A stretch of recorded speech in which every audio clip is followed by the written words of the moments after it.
తెలంగాణ ముఖ్యమంత్రి రేవంత్ రెడ్డి గారు ఇటీవల జూన్ 2వ తారీఖు గతంలో మనకు ప్రత్యేక రాష్ట్ర హోదా కల్పించినటువంటి అంశాలకు సంబంధించి 10 సంవత్సరాలు ఉమ్మడి రాజధానిగా ఉండాలని ప్రకటించారు. 10 సంవత్సరాలు జూన్ 2కి అయిపోతుంది.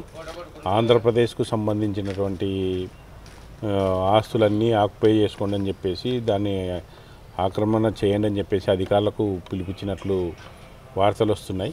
ఇచ్చారు కూడా, మంచిదే, మేము దాన్ని కాదనలే. అట్లే ఆ రోజు మీ కాంగ్రెస్ పార్టీ ఆధ్వర్యంలోనే, మీ కాంగ్రెస్ ప్రభుత్వం ఆధ్వర్యంలోనే ప్రత్యేక హోదా కూడా పిలిపించింది. దాని గురించి కూడా మాట్లాడి ఉంటే బాగుంటుంది. అలాగే ఇప్పటికీ కూడా ఆంధ్రప్రదేశ్కు ఎలక్ట్రిసిటీ సంబంధించినటువంటి బకాయిలు ఉన్నాయి. ఆ బకాయిల గురించి కూడా మాట్లాడి ఉంటే బాగుండేది. నువ్వు నీ గురువు చంద్రబాబు గారు ఎందుకు అసలు ఆంధ్రప్రదేశ్ మొత్తం మకాం మార్చాల్సిన పరిస్థితి ఏర్పడింది? నువ్వు ఓటుకు నోట్ల దొంగవి కాబట్టే ఈరోజు ఇట్లా ఎలక్షన్ల సందర్భంగా ఏదో ఒక విషయాన్ని రెచ్చగొట్టే మాటలు మాట్లాడుతున్నావు. నువ్వు నీటి దొంగ కూడా, నీటిని కూడా భయంకరంగా దోచేస్తున్నావు. కరెంటు పేరుతో, విద్యుత్ ఉత్పత్తి పేరుతో శ్రీశైలంలో నువ్వు 10 టీఎంసీల నీళ్ళు ఎత్తుకెళ్తున్నావు. వీటి గురించి కూడా మాట్లాడితే బాగుంటుంది. వాళ్ళ వెనకబడిన ప్రాంతం రాయలసీమ కానీ, ఉత్తరాంధ్ర కానీ విడిపోయిన తర్వాత మరింత దుర్భిక్షం లేకపోయినప్పుడు నువ్వు ఒక తెలుగువాడిగా, ఒక తెలుగు ముఖ్యమంత్రిగా వీటి గురించి కూడా ఆలోచించి ఉంటే బాగుండేది అనేది మా అభిప్రాయం. అలాగే వాస్తవంగా విభజన చట్టంలోని హామీలను డిమాండ్ చేస్తూ మీరు 10 సంవత్సరాల సంబంధించి మాట్లాడితే బాగుంటుంది అనేది మేము భావిస్తున్నాం. అట్లా మాట్లాడండి రేవంత్ రెడ్డి గారు. మీ నోటు దొంగలాగా నీ గురువు చెప్పినట్లా మాట్లాడితే లేదు, ప్రస్తుత రాజకీయాలకు అనుగుణంగా మాట్లాడితే అవి చెల్లవు. కాంగ్రెస్ పార్టీ రాష్ట్రాన్ని చీల్చి మోసం చేసింది, దగా చేసింది. ఆంధ్రప్రదేశ్ తెలంగాణకు న్యాయం చేసిందని మీరు అనుకుంటుంటే అది మీ తప్పు. కాబట్టి మీరు ఆస్తులు ఆక్రమించుకోండి లేదా నీటిని విడుదల చేసుకుంటామంటే అవి కుదరవు. ఇక మీదట మీరు జాగ్రత్తగా మాట్లాడితే మంచిదని హెచ్చరిస్తున్నాం. ఆంధ్రప్రదేశ్లో ఇంతవరకు కూడా 10 ఏళ్ళు కావస్తున్నా, అంటే వచ్చే నెల జూన్ 2వ తారీఖున మన ఆంధ్రప్రదేశ్ ఏర్పడి 10 సంవత్సరాలు పూర్తిగా వస్తుంది. కానీ ఇంతవరకు కూడా ఆంధ్రప్రదేశ్కు రాజధాని ఏది అంటే కనుక ఆంధ్రప్రదేశ్లో రాజకీయ నాయకుల దగ్గర నుంచి, రైతుల దగ్గర నుంచి, విద్యార్థులు కావచ్చు, నిరుద్యోగులు కావచ్చు, యువత కావచ్చు, ఎవరు కూడా సమాధానం చెప్పుకోలేని పరిస్థితి ఏర్పడింది ఆంధ్రప్రదేశ్కి. దీనికి కారణం ఏంటంటే రాజకీయ పార్టీలు ఏవైతే ఉన్నాయో అందరూ కూడా దీనికి సమాధానం చెప్పాల్సిన అవసరం ఉంటుంది. 2 రోజుల క్రితం తెలంగాణ ముఖ్యమంత్రి అయినటువంటి రేవంత్ రెడ్డి గారు ఒక ప్రకటన విడుదల చేశారు. ఏం చేశారు? జూన్ 2వ తారీఖున ఉమ్మడి రాజధానిగా ఉన్నటువంటి హైదరాబాద్ ఆంధ్రప్రదేశ్కి సంబంధం లేకుండా పూర్తిగా తెలంగాణకే సంబంధం అవుతుంది. ఆంధ్రప్రదేశ్కి రావాల్సినటువంటి, ఆంధ్రప్రదేశ్కి చెందాల్సినటువంటి బిల్డింగులు కావచ్చు, నిధులు కావచ్చు, ఆంధ్రప్రదేశ్కి రావాల్సినటువంటి ఇంకా ఏవైనా ఉంటే వాటన్నిటి కూడా, అవన్నీ కూడా 2వ తారీఖున ముగిస్తుంది. ఇప్పటి నుంచి అవన్నీ కూడా తెలంగాణకే, పూర్తిగా తెలంగాణ ఆధీనంలో, తెలంగాణ హక్కుగా కేంద్రీకరించబడతాయని చెప్పేసి ఒక ప్రకటన విడుదల చేశారు. మరి 10 సంవత్సరాలు పూర్తి కావస్తున్నా కూడా ఒక పక్కేమో తెలంగాణ ముఖ్యమంత్రి అయినటువంటి రేవంత్ రెడ్డి గారు ఆ ప్రకటన విడుదల చేశారు. మరి ఆ ప్రకటనకు సంబంధించినటువంటి దానికి వ్యతిరేకంగా కావచ్చు, ఇంకో రకంగా కావచ్చు, ఎవరు కూడా ఆంధ్రప్రదేశ్లో ఉన్నటువంటి గత 2014 నుంచి 2019 వరకు ముఖ్యమంత్రిగా చేసినటువంటి చంద్రబాబు నాయుడు గారు ఒక మాట అనలేదు. 2019 నుంచి ఇప్పటివరకు కొనసాగుతున్నటువంటి ముఖ్యమంత్రి కొనసాగు జగన్మోహన్ రెడ్డి గారు ఒక మాట అనలేదు. కాబట్టి ఇప్పుడు రేవంత్ రెడ్డి గారు అనేటటువంటి ఒక ప్రకటనకు వీళ్ళు ఏ విధంగా స్పందిస్తారనేది మనం ఎదురు చూడాల్సిన అవసరం ఉంది. రెండోది, ఒక పక్కన ప్రకటన విడుదల చేస్తున్నప్పటికి కూడా రేవంత్ రెడ్డి గారు ఇప్పుడైనా ఇక్కడ ఉన్నటువంటి అన్ని రాజకీయ పార్టీలకు మేము ఒకటే చెప్తా ఉన్నాం, మీరు దానికి స్పందించాల్సిన అవసరం ఉంది. ఎందుకంటే ఆల్రెడీ విభజన పేరుతో ఆంధ్రప్రదేశ్ ఎంతో నష్టపోయింది. ఇంతవరకు రావాల్సిన ప్రత్యేక హోదా రాలేదు.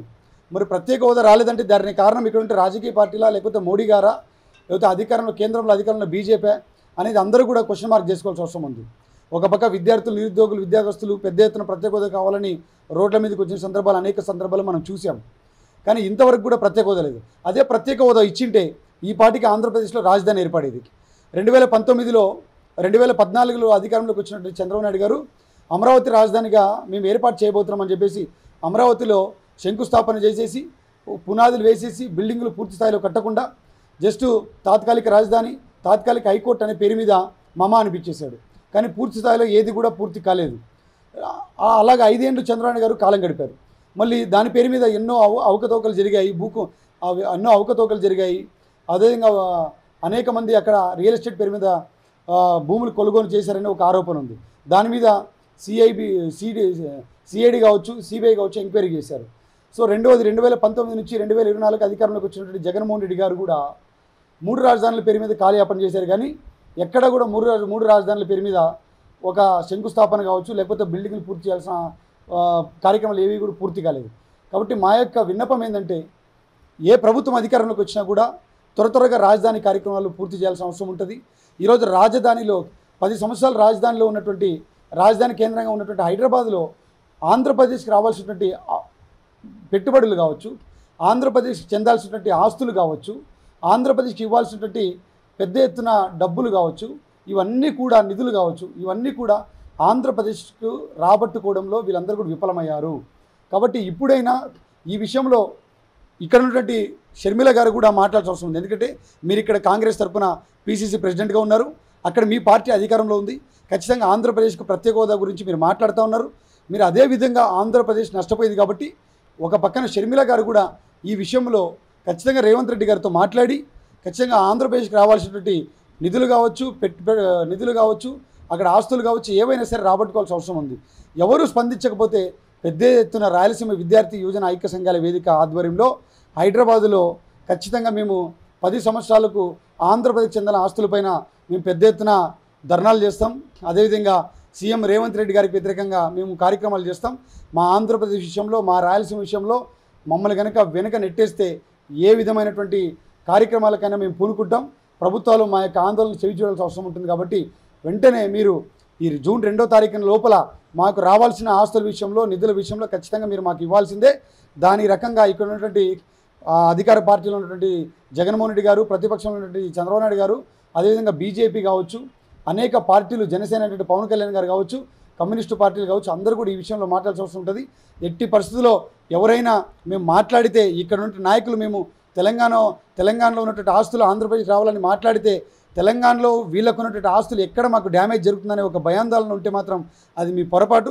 ఖచ్చితంగా ఈ విషయాన్ని అందరూ కూడా పునరాలోచించుకొని ఆంధ్రప్రదేశ్కి సంబంధించిన ఆస్తుల విషయంలో ఏకతాటిపైకి వచ్చి అనేక రాజకీయ పార్టీలు కావచ్చు, రాజకీయ నాయకులు కావచ్చు, తెలంగాణలో ఉన్నటువంటి ఆస్తుల విషయంలో అందరూ ఏకతాటిపైకి వచ్చి మీరందరూ ఒక నిర్ణయం తీసుకొని ఖచ్చితంగా చలో తెలంగాణ పెట్టి అక్కడ ముఖ్యమంత్రులతో మాట్లాడి, ప్రభుత్వాలతో మాట్లాడి ఇక్కడికి రావాల్సిన నిధులు కావచ్చు, ఆస్తులు కావచ్చు ఖచ్చితంగా మీరు తెప్పించుకోవాల్సిన అవసరం ఉంది.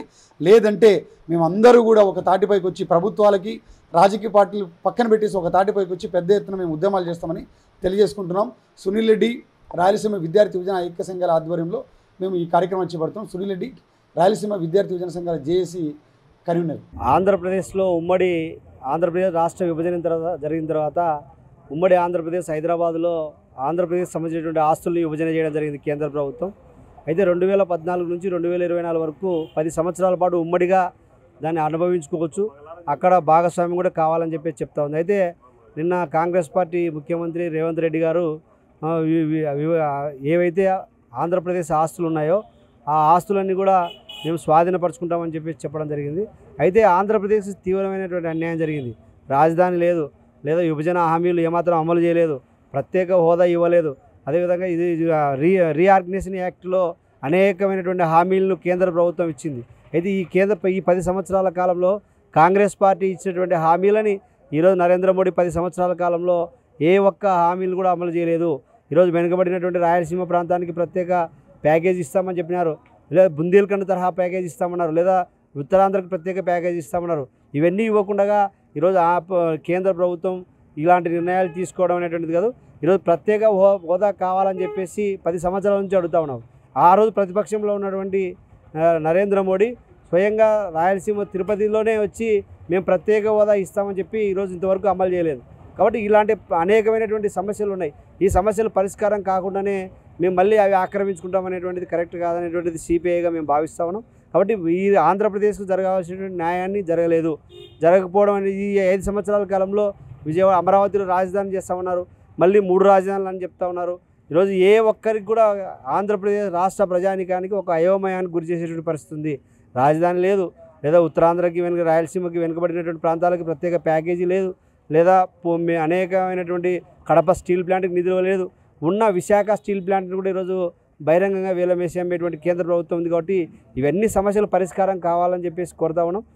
దీనిపైన కూడా స్పష్టంగా రాష్ట్ర పార్టీ కూడా మా విధానాన్ని కూడా ప్రకటిస్తామని చెప్పి తెలియజేస్తాం. జూన్ 2వ తారీఖు మరి ఉమ్మడి ఆంధ్రప్రదేశ్లో ఉన్నటువంటి ఆస్తులు కానీ భవనాలు కానీ వివిధ పాలన జరిగేటువంటిది జూన్ 2వ తేదీకి ముగుస్తున్నటువంటి సందర్భంగా తెలంగాణ రాష్ట్ర ముఖ్యమంత్రి రేవంత్ రెడ్డి గారు చేస్తున్నటువంటి అధికారులకు ప్రకటనలు అదేవిధంగా చెప్తున్నటువంటి తీరును భారత కమ్యూనిస్ట్ పార్టీ సిపిఐగా వ్యతిరేకిస్తూ ఉన్నాం. ప్రధానంగా ఈ రాష్ట్రానికి ప్రత్యేక హోదా, విభజన హామీలు, అదేవిధంగా వెనకబడ్డటువంటి రాయలసీమకు ప్రత్యేక ప్యాకేజీ, ఉత్తరాంధ్రకు ప్రత్యేక ప్యాకేజీ, పోలవరంని పూర్తి చేయకుండానే అదేవిధంగా చాలా ప్రాజెక్టులు కూడా ఎక్కడ ప్రాజెక్టులు అక్కడే పెండింగ్లో ఉన్నాయి. ఇవన్నీ పూర్తి కాకుండానే మరి భవనాలు సొంతం చేసుకుంటాం, వాటిని సొంతం చేసుకుంటాం అనేటువంటిది కరెక్ట్ కాదు. ఆ విషయాన్ని రేవంత్ రెడ్డి గారు వెనక్కి తీసుకోవాలా. ఇంకా ఈ ఆంధ్రప్రదేశ్ రాష్ట్రం ఇంకా అభివృద్ధికి నోచుకోలేదు, అభివృద్ధికి నోచుకోవాల్సినటువంటి సమయం ఇంకా ఉంది. కాబట్టి దీని విషయంలో కూడా తక్షణమే వైఎస్ జగన్మోహన్ రెడ్డి గారు, చంద్రబాబు నాయుడు గారు కూడా స్పందించి మరి మన ఆస్తులకు సంబంధించి ఆంధ్రప్రదేశ్లో ఉన్నటువంటి అన్నీ ఉమ్మడిగా ఉన్నటువంటి భవనాలు కానీ మరి పాలనకు కొనసాగుతున్నటువంటి దాన్ని కానీ మరి యథావిధిగా ఉండేటట్లు వీరు వంతుగా పనిచేయాలని చెప్పేసి వారికి కూడా విజ్ఞప్తి చేస్తూ మరి ఏదేమైనప్పటికీ ఆ ప్రకటన వెనక్కి తీసుకోవాలని చెప్పేసి సిపిఐ పార్టీగా డిమాండ్ చేస్తూ ఉన్నాం. ఆంధ్రప్రదేశ్, తెలంగాణ ఉమ్మడి రాజధాని హైదరాబాద్కు సంబంధించి ఉమ్మడి ఆస్తులకు సంబంధించి కానీ లేదా అక్కడ ఉన్నటువంటి పరిపాలన చేయాల్సినటువంటి పరిస్థితి అంతా కూడా జూన్ 2వ తారీఖుకి కేంద్ర ప్రభుత్వము మరి అప్పుడు విభజన చట్టంలో భాగంగా జూన్ 2కు ముగుస్తుంది. ఈ సందర్భంగా తెలంగాణ ముఖ్యమంత్రి జూన్ 2 తర్వాత ఉమ్మడిగా ఉన్నటువంటి భవనాలన్నీ కూడా తెలంగాణ ప్రభుత్వం స్వాధీనం చేసుకోవాలని చెప్పేసి అధికారులకు ఆదేశాలు ఇచ్చారు. మేము ఆంధ్రప్రదేశ్ తరఫున సిపిఐ పార్టీగా మేము అడుగుతూ ఉన్నాం. ఈరోజు ఈ రాష్ట్రంలో ప్రతిపక్ష పార్టీలో ఉన్నటువంటి చంద్రబాబు నాయుడు, అధికార పార్టీ ముఖ్యమంత్రి జగన్మోహన్ రెడ్డి గారు వీళ్ళిద్దరూ కూడా జూన్ 2తో ముగుతూ ఉంది. సరే, ఉమ్మడి ఆస్తులు అక్కడ ఉన్నాయి.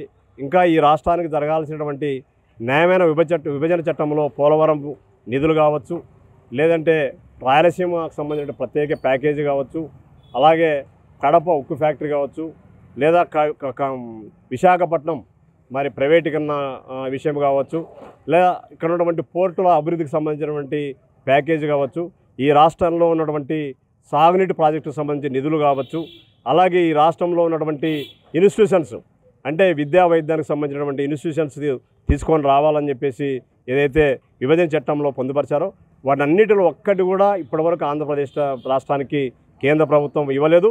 ఈ ఆంధ్రప్రదేశ్ ఉన్నటువంటి ఇద్దరు ముఖ్యమంత్రులుగా చేసినటువంటి చంద్రబాబు నాయుడు కానీ జగన్మోహన్ రెడ్డి గారు ఇద్దరు కూడా సాధించే దాంట్లో పూర్తిగా విఫలమైనారు. ఇప్పటికైనా నోరు తెలవండి. మీ ఇద్దరు కూడా ఇప్పుడు ఎలక్షన్ టైం, ఇద్దరు కూడా ముఖ్యమంత్రులుగా లేరు. మరి కేంద్ర ప్రభుత్వాన్ని డిమాండ్ చేసి ఈ ఆంధ్రప్రదేశ్కు విభజన చట్టంలో రావాల్సిన అన్ని సమస్యలు కూడా పరిష్కారం చేయడానికి డిమాండ్ చేయాలని చెప్పేసి ముందుగా పోరాటం చేయాలని చెప్పేసి విజ్ఞప్తి చేస్తున్నాం. సిపిఐ పార్టీగా మరి ఇప్పుడు ఈ రాష్ట్రంలో ఇటీవలనే కాంగ్రెస్ పార్టీకి సంబంధించి పిసిసి అధ్యక్షురాలుగా షర్మిల గారు వచ్చారు. వారికి కూడా మేము మరి తెలియజేస్తూ ఉన్నాం, ఈ ఆంధ్రప్రదేశ్ రాష్ట్రానికి సంబంధించి మీరు నాయకులుగా ఉన్నారు, అక్కడేమో తెలంగాణలో ముఖ్యమంత్రి గారు రేవంత్ రెడ్డి గారు ఉన్నారు. మీరు ఖచ్చితంగా ఈ విషయం చెప్పాలా. ఈ రాష్ట్రానికి నాయకురాలు కాబట్టి ఈ రాష్ట్రానికి విభజన చట్టంలో న్యాయం జరిగేంత వరకు అక్కడ ఆస్తులు స్వాధీనపరచుకోవడానికి అవకాశము ఇవ్వకోకుండా మీరు ఖచ్చితంగా తెలంగాణ ముఖ్యమంత్రితో షర్మిల గారు మాట్లాడాల్సినటువంటి అవసరం ఉందని చెప్పేసి, అట్లయితేనే కాంగ్రెస్ పార్టీని ఈ రాష్ట్రంలో నమ్మేకి అవకాశం ఉంటుంది. ఈ రాష్ట్ర ప్రజల పట్ల మీకు చిత్తశుద్ధితో పనిచేసినట్లు ఉంటుందని చెప్పేసి సందర్భంగా తెలియజేస్తున్నాం. ఈ రాష్ట్రంలో ఎవరు పట్టించుకోకపోయినా ఈ రాష్ట్రానికి జరగాల్సినటువంటి న్యాయానికి సంబంధించి విభజన చట్టంలో అన్ని అమలయ్యేంత వరకు కూడా ఈ రాష్ట్రానికి న్యాయం జరిగేందుకు కోసం భారత కమ్యూనిస్ట్ పార్టీ మరి ఉమ్మడి అటు తెలంగాణ రాష్ట్రానికి సంబంధించి కానీ ఈ ఏపీకి సంబంధించినటువంటి సిపిఐ రాష్ట్ర నాయకత్వం అంతా కూడా మా పార్టీ జాతీయ నాయకత్వంతో మాట్లాడి ఈ రాష్ట్రానికి కావాల్సినటువంటి విభజన హామీ చట్టంలో అమలయ్యేందుకు రాష్ట్ర పార్టీ నిర్ణయాన్ని మరి ప్రకటిస్తుంది. ఆ ప్రకారంగా ఇక్కడ కూడా లోకల్గా ఈ రాష్ట్రానికి న్యాయం జరిగేందుకు పోరాటం అవసరం అనుకుంటే పోరాటాలకు కూడా దిగుతామని చెప్పి సందర్భంగా సిపిఐగా తెలియజేస్తాం. ఆంధ్రప్రదేశ్ ఉమ్మడిగా ఉన్న ఆంధ్రప్రదేశ్లోన అప్పుడు 10 సంవత్సరాల పాటు యథావిధిగా కొనసాగించాలని ఈ కార్యాలయాలను కూడా ఎక్కడ కూడా ఆంధ్రప్రదేశ్ కానీ తెలంగాణ కూడా యథావిధిగా ఇక్కడ ఉండే కార్యాలయంలో యథావిధిగా పరిపాలన కొనసాగించవచ్చు. ఈరోజు ఆంధ్రప్రదేశ్లో ప్రభుత్వ కార్యాలయాలు లేవు కాబట్టి ఇక్కడ తెలంగాణలో ఉన్నటువంటి కార్యాలయాన్ని కూడా యథావిధిగా కొనసాగించాలంటే 10 ఏళ్ల పాటు కొనసాగించాలని కూడా ఆ రోజు అధికారంలో ఉన్న కాంగ్రెస్ కేంద్ర ప్రభుత్వం కూడా నిర్ణయం చేసింది. మరి ఇప్పుడు ఈ రాష్ట్ర రేవంత్ రెడ్డి ముఖ్యమంత్రి, తెలంగాణ ముఖ్యమంత్రి రేవంత్ రెడ్డి ఈ ఆస్తులను కూడా మేము స్వాధీనం పరుచుకుంటామని కూడా నిన్న బహిరంగ కూడా ప్రకటన కూడా జారీ చేయడం జరిగింది. దానికోసం ఆంధ్రప్రదేశ్ ఉమ్మడి ఆస్తులను అట్లే ఉంచి ఆంధ్రప్రదేశ్కు న్యాయం జరగాలని, అదేవిధంగా ప్రత్యేక హోదా లేదు, ప్రత్యేక ప్యాకేజీ లేదు, అదే ఉత్తరాంధ్రకు కూడా ప్రత్యేక ప్యాకేజీ ఇస్తామని కూడా అనేక వాగ్దానాలతో చెప్పి ఆ రోజు కేంద్రంలో బీజేపీ అధికారంలో ఉన్నప్పుడు ఆంధ్రప్రదేశ్కి ప్రత్యేక హోదా అన్నీ ఇస్తాము, 10 సంవత్సరాల పాటు ఇస్తామని చెప్పి ఇంతవరకు అయినా కూడా ఏమాత్రం ప్రత్యేక హోదా లేదు, ప్రత్యేక ప్యాకేజీ లేదు. ఈ రాష్ట్రాన్ని అన్యాయం చేస్తూ మరోపక్క అన్యాయం చేయడానికి తెలంగాణ సీఎం రేవంత్ రెడ్డి ఉమ్మడి ఆస్తులను కూడా స్వాధీనం పరచుకోవడానికి పూనుకుంటున్నాడు. దీన్ని పూర్తిగా వ్యతిరేకిస్తున్నా. మరిన్ని వీడియోస్ కోసం ఛానల్ ని సబ్స్క్రైబ్ చేయండి, లేటెస్ట్ అప్డేట్స్ కోసం వాట్సాప్ ఛానల్ ని ఫాలో చేయండి అండ్ లింక్ డిస్క్రిప్షన్ లో ఉంది.